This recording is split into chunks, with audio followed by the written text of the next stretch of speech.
দালাল চক্রের ফাঁদ থেকে সাবধান। দালাল নয়, আইনই হোক আপনার ভরসা। এই ভিডিওটি শেয়ার করুন, কারণ একজন সচেতন মানুষ একটি পরিবারকে রক্ষা করে। আজাদি টিভির সাথে থাকুন, সত্যের পথে, আজাদির পথে। দালাল চক্র আপনাকে যেভাবে ফাঁদে ফেলে।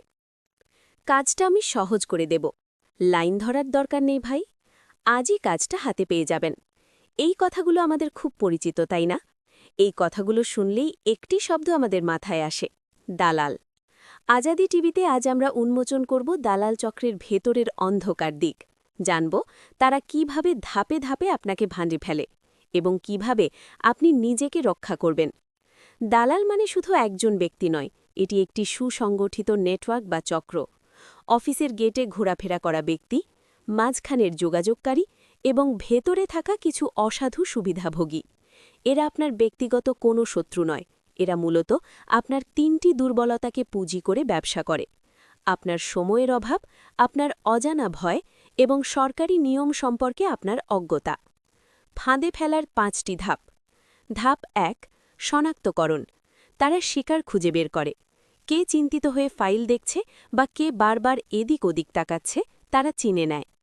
তারা আপনার কাছে এসে বলবে, ভাই, এখানে কেউ কাজ করে না, সবাই ঘুষখোর, আমলারা আপনাকে ঘোরাবে, অর্থাৎ সিস্টেমের উপর আপনার আস্থা কমিয়ে দেবে।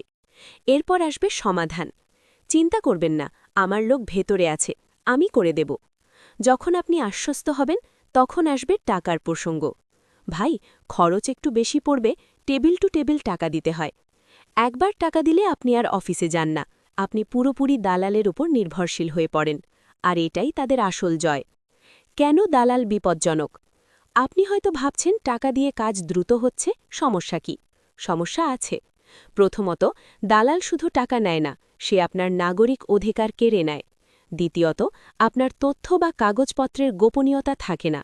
তৃতীয়ত, আপনি একবার টাকা দিলে তারা আপনাকে বারবার ব্ল্যাকমেইল করার সুযোগ পায়। মনে রাখবেন, দালালের মাধ্যমে করা অনেক কাজ পরবর্তীতে অবৈধ বা জাল হিসেবে প্রমাণিত হতে পারে। দালাল চিনবেন যেভাবে। কিভাবে বুঝবেন আপনি দালালের খপ্পরে পড়েছেন?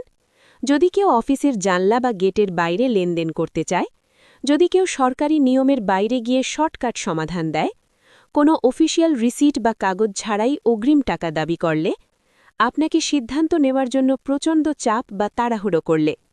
দালাল এড়ানোর উপায়। দালালের কবল থেকে বাঁচতে এই নিয়মগুলো মেনে চলুন।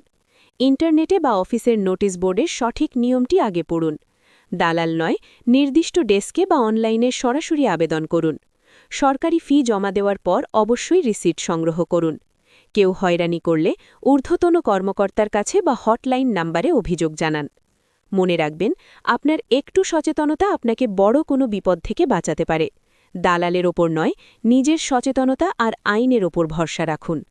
এই ভিডিওটি শেয়ার করে অন্যদের সচেতন করুন, কারণ আপনার একটি শেয়ার হয়তো একটি সাধারণ পরিবারকে প্রতারণার হাত থেকে রক্ষা করবে। দালাল নয়, আইনই হোক আপনার ভরসা। এই ভিডিওটি শেয়ার করুন, কারণ একজন সচেতন মানুষ একটি পরিবারকে রক্ষা করে। আজাদি